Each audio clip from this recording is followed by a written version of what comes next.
민수기 15장입니다. 17절, 26절. 민수기 15장 17절, 26절 읽겠습니다. 여호와께서 모세에게 말씀하여 이르시되 이스라엘 자손에게 말하여 이르라. 너희는 내가 인도하는 땅에 들어가거든 그 땅의 양식을 먹을 때에 여호와께 거제를 드리되 너희의 처음 익은 곡식가루 떡을 거제로 타작마당에 거제같이 드리라. 너희의 처음 익은 곡식가루 떡을 대대에 여호와께 거제로 드릴지니라. 너희가 그릇 범죄하여 여호와가 모세에게 말씀하시니 모든 명령을 지키지 못하되 곧 여호와께서 모세를 통하여 너희에게 명령한 모든 것을 여호와께서 명령한 날 이후부터 너희 대대에 지키지 못하여 회중의 부지 중에 범죄하였거든. 온 회중은 수송아지 반마리를 여호와께 향기로운 제사로 드리고 규례대로 소제와 전제를 드리고 순염소 한 마리를 속죄제로 드릴 것이라. 제사장이 이스라엘 자손의 온 회중을 위하여 속죄하면 그들이 사함을 받으리니 이는 그가 부지 중에 범죄함이며 또 부지 중에 범죄함으로 말미암아 헌물 곧 화제와 속죄제를 여호와께 드렸음이라. 이스라엘 자손의 온 회중과 그들 중에 거류하는 타국인도 사함을 받을 것은 온 백성이 부지 중에 범죄하였음이니라. 감사와 겸손으로 드리는 제사. 광야에서의 그 40년 연단의 시간을 거치고 가나안 땅에 들어가야 할 백성들이 약속의 땅에 들어가서 가장 먼저 해야 할 일은 하나님께 제사를 드리는 일이었습니다. 40년의 세월이 지나고 거의 끝나가는 무렵에 하나님께서 이스라엘 백성들에게 가나안 땅에 들어가야 할 백성들에게 제사의 규례에 대해서 다시 한번 말씀하고 계시는 것이죠. 이것은 그만큼 하나님의 백성들이 가나안 땅에 들어가서 가장 먼저 또 가장 우선순위로 여겨야 될 것이 예배다, 제사임을 강조하고 계시는 것이고요. 또 원망 불평하다가 가나안 땅에 들어가지 못하고 광야에서 죽었던 그 부모들을 통해서 교훈을 얻어서 이제 하나님의 약속의 땅에 들어갈 때 그들은 하나님 앞에 감사의 제사를 드릴 것을 지금 명령하고 계신 것입니다. 주님께서 말씀하시죠. 너희는 내가 인도하는 땅에 들어가거든 이렇게 전제하고 계시죠. 이 말씀은 중요한 의미가 있죠. 가나안 땅에 들어가는 일은 누가 하시는 거냐? 하나님이 하시는 일이다. 너희는 내가 인도하는 땅에 들어가거든. 그 부모 세대들이 가나안 땅에 들어가지 못한 이유가 그 가나안 땅에 들어가는 일이 자신들의 능력으로 되는 것인 줄 알고 있었단 말이에요. 심각한 오류죠. 가나안 땅에 들어가게 하는 것은 자신들의 능력이 아니라 하나님이 하시는 일입니다. 이 중요한 사실을 놓쳤어요.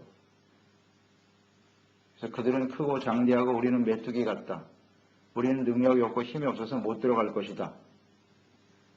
굉장히 심각한 일입니다. 가나안 땅에 들어가게 하는 일은 하나님이 하시는 것입니다. 다시 한번 강조하시자면 내가 너희를 인도하여 그 땅에 들어가게 할 것이다. 두 가지 의미가 있잖아요. 하나님, 그들을 가나안 땅으로 인도하시는 분은 하나님이시다. 하나님의 주권, 하나님의 능력, 하나님의 뜻, 하나님의 계획입니다. 그렇죠? 그리고 또 하나는 하나님의 약속이에요. 하나님이 그대로 이루어 주시겠다라는 거죠. 하나님의 강력한 약속과 의지가 거기 들어있잖아요. 그들에게 뭘 주길 원하시는 거예요? 믿음. 내가 할 것이니까 너희들은 믿기만 하면 돼. 이걸 강조하시는 거죠. 하나님의 주권과 하나님의 계획, 하나님의 뜻, 하나님의 능력으로 하나님의 그 구원의 역사를 이루어 가시는데 그러면 그 백성들이 해야 할 일은 무엇이냐? 이렇게 정리가 되겠죠? 또 은혜도 중요하네요. 은혜란 단어도 놓치면 안 돼요. 가나안 땅에 들어가는 것은 하나님의 은혜로 되는 거예요. 주권, 하나님의 능력, 하나님의 뜻, 또 하나님의 은혜로 되는 것이거든요. 그러면 백성들이 취해야 될 태도는 뭐예요? 믿음이죠. 믿음과 순종이고요. 순종. 또 하나님의 은혜에 대한 반응은 감사고요. 감사하죠? 이 태도만 잘 취하면 되는 거예요. 다른 게 필요 없어요. 우리가 능력이 있느니 없느니 상황이 어떠니 이런 걸 설명할 필요가 없어요. 오직 하나님 앞에 절대적인 신뢰와 믿음을 가지고 순종하고 하나님의 은혜로 되는 것인 만큼 늘 감사하면서 주님을 따라가면 되겠죠? 그렇지 않다면 어떻게 되는 거예요? 이걸 배워야 돼요. 하나님의 주권과 뜻에 대한 하나님의 백성들의 반응, 믿음, 순종, 은혜에 대한 감사를 실천하지 않는 것이 그건 뭐가 되는 거예요? 죄가 되는 겁니다. 그게 죄예요. 간단해요. 그게 죄가 되고 그런 마땅히 취해야 될 그 자세를 행하지 않으니까 죄가 되는 것이고 그 죄는 결국 하나님의 주권과 능력을 무력화시키는 거예요. 이걸 우리는 잊지 말아야 돼요. 우리를 천국까지 인도하시는 분은 하나님이십니다. 우리는 가끔 이렇게 착각할 때가 있어요. 내가 믿음이 좋고 내가 뭘 어떻게 했으니까 된다고 생각하는데 그렇지 않습니다.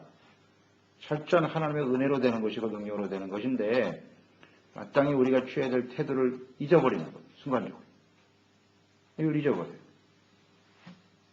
그렇게 되면 그게 죄로 연결이 되면서 결국 원망 불평하다가 가나안 땅에 못 들어가더라.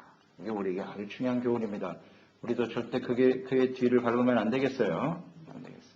그러니까 하나님이 그걸 전철을 밟지 않도록 하기 위해서 이 말씀을 지금 강조하고 계시는 거예요. 그래서 가나안 땅에 너희가 들어갈 때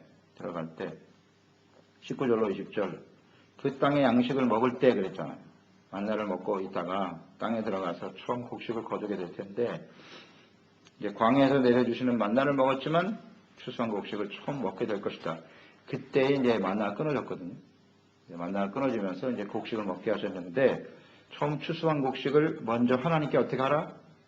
거제로 드리라는 겁니다. 주님이 이것을 딱 명하셨어요. 너희가 가서 처음 씨앗을 뿌리고 농사를 짓고 추수를 하게 되어질 때 그때에 하나님께 먼저 거제로 드려라. 곡식을 혹은 그 곡식으로 떡을 만들어서 하나님께 올려드리랍니다.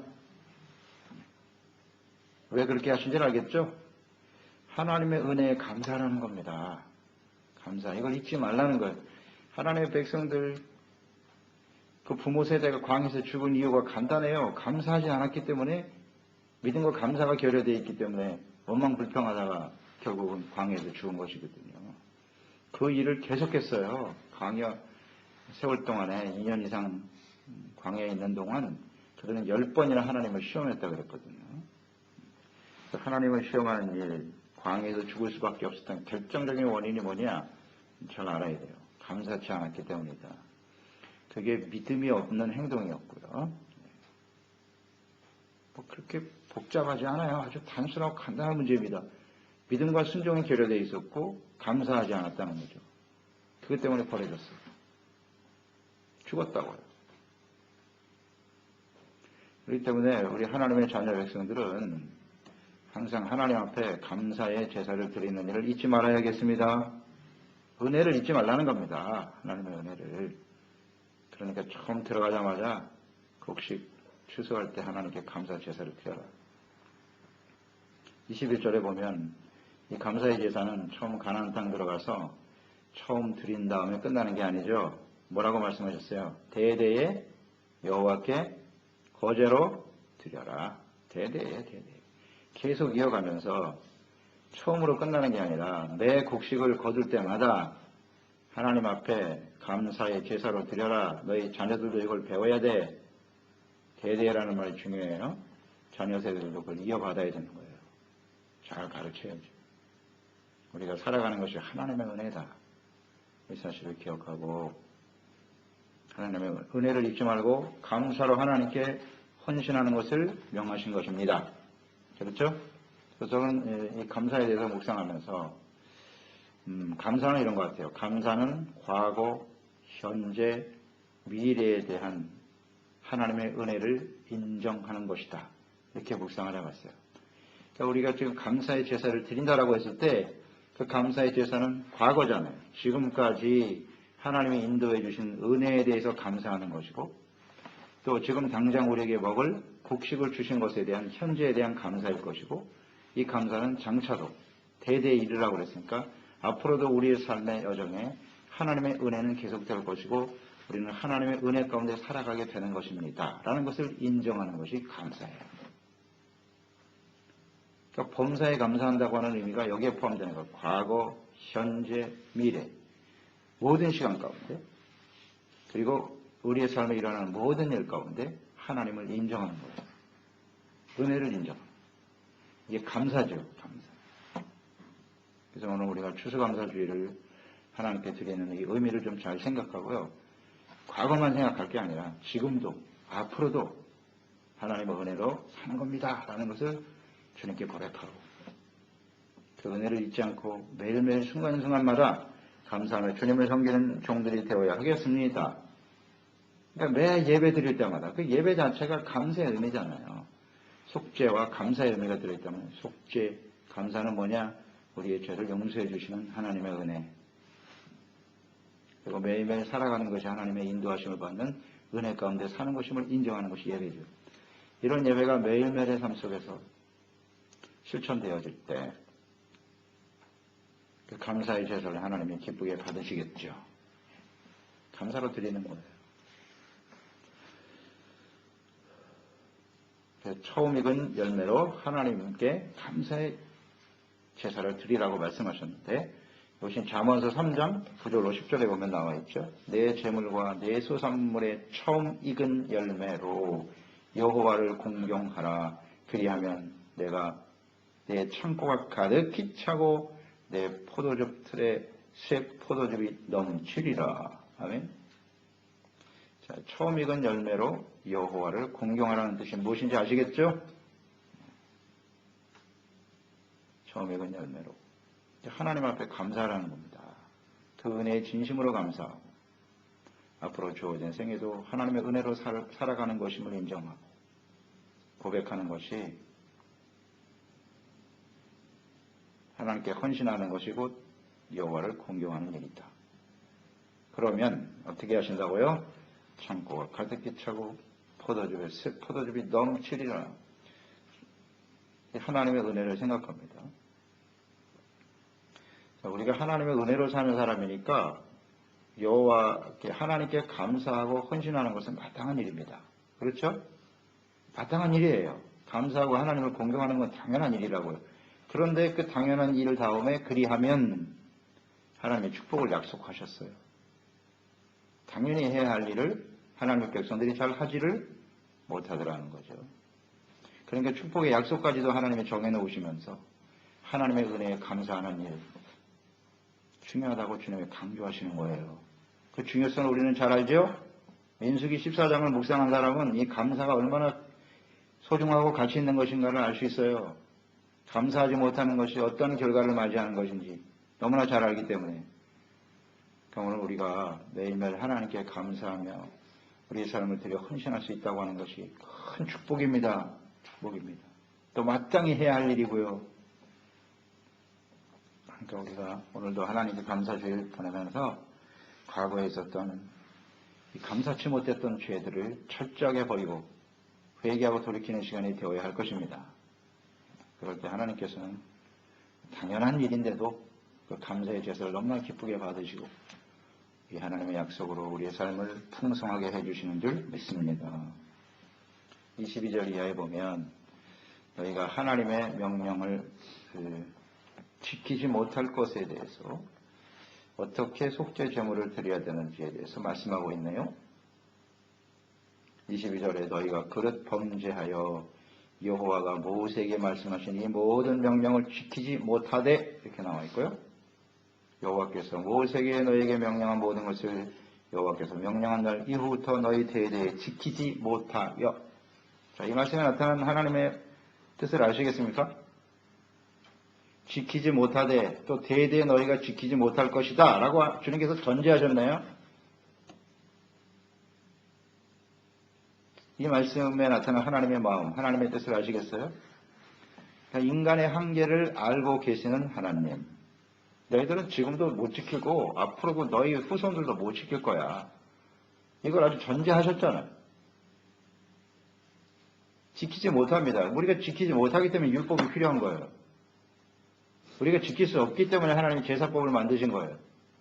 안 되니까 하나님의 아들이 직접 찾아오신 것이고 십자가에 못 박히신 겁니다. 이걸 인정하라는 거예요. 우리는 지킬 수 없어요. 우리는 간혹 신앙생활을 하면서 나는 의롭고 완전한 자라고 착각하는 경우가 많아요. 내가 이 정도 말씀을 알고 신앙생활에 있으니까 나는 완전할 걸? 그렇지 않습니다. 오늘 주님이 말씀하시는 내용을 잘 귀담아 들어야 돼요. 너희는 지키지 못할 거야. 알고 계세요. 그러니까 우리는 이것을 인정해야 합니다. 또 이 말씀을 하시는 이유는 인간의 한계를 말씀하시면서 그들에게 용서하시겠다라고 하는 의도를 갖고 계시잖아요. 지금 이 말씀을 하시는 것은. 너희가 지키지 못할 건데 너희들이 용서받을 수 있는 길을 내가 열어놓을게. 용서하시려고 하는 하나님의 강한 의지, 하나님의 사랑이 들어있죠. 그러니까 우리는 이 말씀 앞에 우리도 해당이 되는 거예요. 우리도 하나님의 말씀을 온전히 지킬 수 없습니다. 그러니까 하나님의 자비와 긍휼이 필요한 사람이고 하나님의 용서가 필요한 사람이라는 사실을 항상 인정해야 돼요. 인정해야 돼요. 또 하나는 그 죄의 내용에 대해서 나와 있죠. 너희가 그릇 범죄하여라는 말씀이 나와 있잖아요. 22절 너희가 그릇 범죄하여 그랬고요. 또 24절에 보면 회 중에 부지 중에 범죄하였거든 이렇게 나와 있죠. 그릇 범죄는 어떤 범죄라고 그랬죠? 그릇 범죄한다. 우리가 레위기에서도 이 말씀을 보았죠. 그릇 범죄하는 경우는 뭐냐면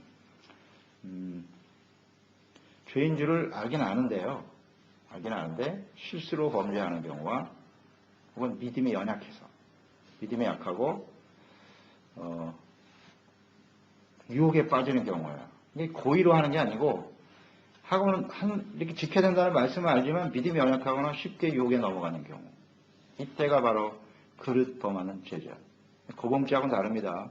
그것을 충분히 이길 수 있는 능력이 있어요. 그런 믿음도 있고 그런 위치에 있는 사람이 고의로 범죄하는 거죠. 그러니까 그릇 범죄라고 하는 것은 아마 믿음이 약한 상태니까요. 신앙생활의 연륜이 짧다거나 하나님의 말씀에 대한 어떤 분명한 깨달음이 없는 그런 상태에서 범하는 죄라고 봐야죠. 그런데 우리가 신앙생활을 아주 오래 하고 하나님의 말씀에 대해서 깊이 알고 있는 사람들이 이런 죄를 짓는 경우는 또 다르단 말이에요. 그 결과가 얼마나 심각한가를 잘 알면서도 이렇게 범죄하는 경우. 이것이 굉장히 큰 심각한 부분이에요. 그러니까 우리가 신앙의 연륜이 많이 쌓여갈수록 특히 하나님의 말씀을 전하는 죄종들 아마 1차 대상이 될 겁니다. 하나님의 말씀을 너무나 잘 알죠? 그런데 그 죄를 고의로 짓거든요. 이건 정말 살 죄가 없어요. 살 죄가 없다 그랬어요. 그러니까 고범죄가 용서받지 못한다는 뜻은 뭐죠? 용서받지 못하는 뜻이 뭐예요? 이 세상에 용서받지 못할 죄가 있습니까? 없습니까? 사실은 없습니다. 근데 용서받지 못할 죄는 뭐냐면 간단해요. 회개하지 않기 때문에. 회개하면 용서받아요. 근데 회개할 수가 없다는 거예요. 그게 문제예요. 그러니까 우리가 신앙생활을 오래 할수록 저 자신도 그런 경우가 많이 종종 있는데요. 그 죄, 하나님이 죄라고 하는 그 죄에 대한 말씀을 자꾸 이렇게 합리화시켜요. 다른 말씀에 걸고 다른 말씀에 걸고 이래가지고 자꾸 합리화시킨다고. 말씀 많이 아니까 자꾸 거기다가 핑계를 대는 거예요. 진실한 해결을 안 해. 해결을 안 해. 그러니까 말씀을 모르고 순수한 경우에는 하나님이 딱 말씀하시면 마음이 두렵다고 금방 순수한 신앙을 가진 사람들은. 그래가지고 아이고 하나님 잘못됐습니다 하고 얘기가 나오는데 말씀을 많이 하니까 여기 걸고 자꾸 걸어. 그래서 회개를 안 해요. 그러니까 용서를 못 받는 거예요. 용서를 못 받는 거예요. 그래서 우리가 하나님의 말씀을 많이 알고 신앙생활을 오래 할수록 자꾸 다른 사람한테 걸거든요.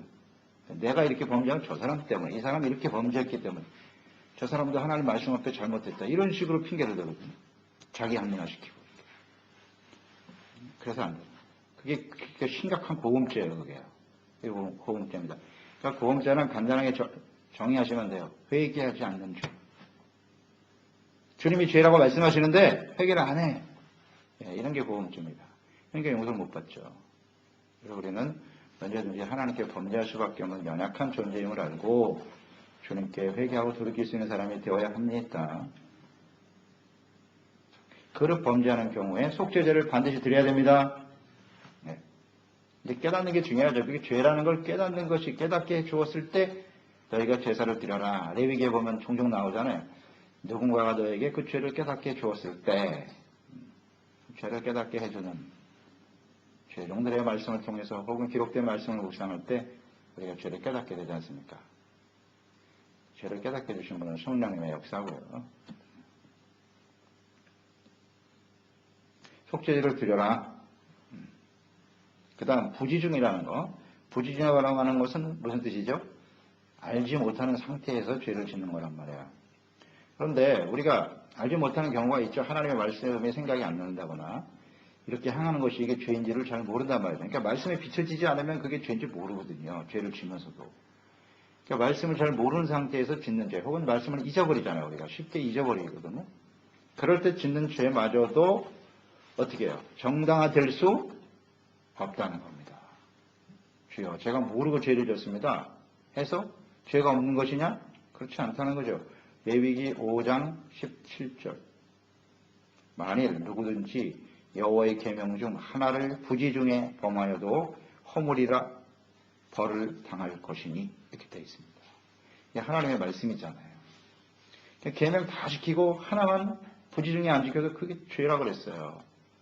그것 때문에 형벌을 당하게 된다고 그랬어요. 그게 하나님 뜻이거든요. 그러니까 내가 모르고 죄를 졌습니다 라고 해서 그게 정당화되고 넘어갈 수 없다는 거죠. 그런 모습까지도 이제 하나님 앞에 속죄제를 드려야 된다는 거예요. 속죄제를 드려라. 너희가 가나안 땅에 들어가겠단 말이죠. 그러니까 이 말씀에 나타난 하나님의 뜻은 이런 거겠죠. 너희가 가나안 땅에 들어가면 어떻게 하라? 철저하게 의와 거룩한 삶을 살도록 하라. 부지중에라도 지은 죄까지도 철저하게 회개하라는 겁니다. 회개하라. 이걸 힘써야 된다는 거죠. 가나안 땅에서의 삶은. 그리고 그 속죄의 내용을 보면 회중에 대해서 나오죠. 먼저 온 회중의 죄를 제사장이 속죄하도록 하셨습니다. 공동체의 범죄를 하나님께서는 굉장히 중하게 여기십니다. 개인의 죄도 물론 하나님께서 간과하시지 않지만 공동체의 죄를 주님은 아주 중히 다루시기 때문에 제사장이 해야 할 일이 뭐냐? 이 온 회중에 그릇 범죄하는 일이라든지 혹은 부지중에 지은 죄를 위해서 제사장이 하나님께 온 회중을 위하여 속죄 제사를 드리라는 거죠. 제사장의 역할이 이렇게 중요한 거예요. 제사장은 중보자잖아요. 중보자로서 백성들의 죄를 용서받기 위해서 속죄해야 한다. 이것은 우리의 유일한 중보자가 되시는 예수 그리스도를 예표하는 거죠. 예수님은 우리의 모든 죄의 중보자가 되세요. 공동체잖아요. 인류의 모든 죄를 짊어지시고 그래서 제물이 되신 것이고 또 예수님은 지금도 제사장으로서 하나님 보좌 우편에서 우리를 위하여 기도하고 계시는 거죠. 이게 계속되는 거죠. 그리고 또한 우리가 이 예수 그리스도를 믿고 구원받아서 하나님의 자녀가 되고 하나님의 말씀을 안다라고 하는 것은 중보의 책임을 갖는 거예요. 우리가 중보자로. 우리가 중보자로서 또 재직으로서 우리 가정과 우리 교회의 지체들을 위해서 그들의 죄를 공동체의 죄를 위해서 끊임없이 우리가 또 회개하고 용서받고 위해서 기도하는 것이 필요하겠죠? 사명입니다. 이 중보자의 사명인 거예요. 나만 생각하지 말고 이제는 우리 전체를 위해서 기도하고 또 주님의 보혈을 의지하는 그런 종들이 되어야 하는 것입니다. 그래서 제사장은 항상 깨어 있어야 돼요. 공동체가 죄를 짓지 않도록 의와 거룩한 공동체로 세워질 수 있도록 깨어 있어야 한다. 그리고 구성원 한 사람 한 사람, 교회 지체들도 자신의 연약함을 알고 항상 깨어 자신을 살피고 회개하고 용서받는 일에 힘써야 합니다. 이것이 가나안 땅에서 하나님의 백성들이 해야 할 일이에요. 그러니까 민수기 13장, 14장에 나왔던 자신의 부모 세대가 왜 광야에서 죽었는가 이것을 깊이 깨달아야 돼요. 교훈을. 충분히 그 상황을 봐서는 우리가 공감이 가기도 하고 이해가 되잖아요. 우리도 그런 죄를 종종 범하니까요. 범하고 불평하고 낙심하고 돌아서는. 그런데 그것이 결과가 얼마나 심각한가 하는 것을 우리가 마음속 깊이 깨닫고요. 그런 것들이 바로 죄라는 거예요. 그러니까 이 죄에 대한 내용, 뭐 그릇 범죄하고 혹은 부지중에 범죄하는 이런 것들을 우리가 뭐 쉽게 이렇게 그게 어떤 죄인지를 발견할 수 있는, 깨달을 수 있는 기준이 오늘 말씀에 나오잖아요. 말씀을 잘 구체적인 그 말씀의 내용을 이해하지 못한다고 할지라도 우리 마음속에 감사가 사라진다는 거, 이건 굉장히 심각한 거예요. 어렵지 않아요. 그러니까 우리 마음속에 감사가 사라지고 원망불평이 나오고 뭐 시험 들고 이게 다 하나님 앞에 지금 죄짓고 있다는 증거라고 그러는 게 어렵지 않잖아요. 기쁨이 사라지고 감사가 사라지고 평안이 사라지고 하나님께 제사와 예배 드리는 것이 싫어지고 예배가 싫어지고 하나님 교회 나가서 주님을 섬기는 일이 점점 의미가 없어지는 거죠. 이런 걸로 보면 되잖아요. 오늘 이 백성들이 취해야 될 태도, 하나님께 제사를 드린다라고 하는 의미가 무엇인가 나와 있잖아요. 감사, 믿음, 순종, 뭐 거기 겸손도 들어가겠죠. 은혜에 대한 감사의 표현. 간단하잖아요. 어렵지 않죠. 이런 요소들이 나에게 사라지고 있다는 얘기는 이미 내가 부지중에 뭔가 죄를 짓고 있다는 증거예요. 그게. 확실히는 모르겠어요. 잘 말씀을 대하면 깨달아질 텐데 말씀을 모르는데 우리의 영적인 상태가 이런 상태로 흘러가고 있다는 거죠. 죄를 짓고 있다는 얘기예요. 간단하죠. 그래서 하나님 앞에 범사에 감사하고 항상 기뻐하고 끊임없이 기도하며 깨어있다는 것이 얼마나 소중한 것인가를 우리가 잘 생각하면서. 근데 우리는 뭐 모르지 않잖아요. 그리고 성령의 열매, 뭐 정리해보면 금방 나오지 않습니까? 그래서 하나님 앞에 철저하게 회개하고 매일매일 순간순간 감사로 주님을 섬기는 종들이 됩시다. 기도하겠습니다. 하나님 아버지, 오늘도 주님의 말씀을 대합니다. 하나님의 백성들이 40년 동안 광야에서 방황할 때 그 원인은 우리가 충분히 묵상됐습니다.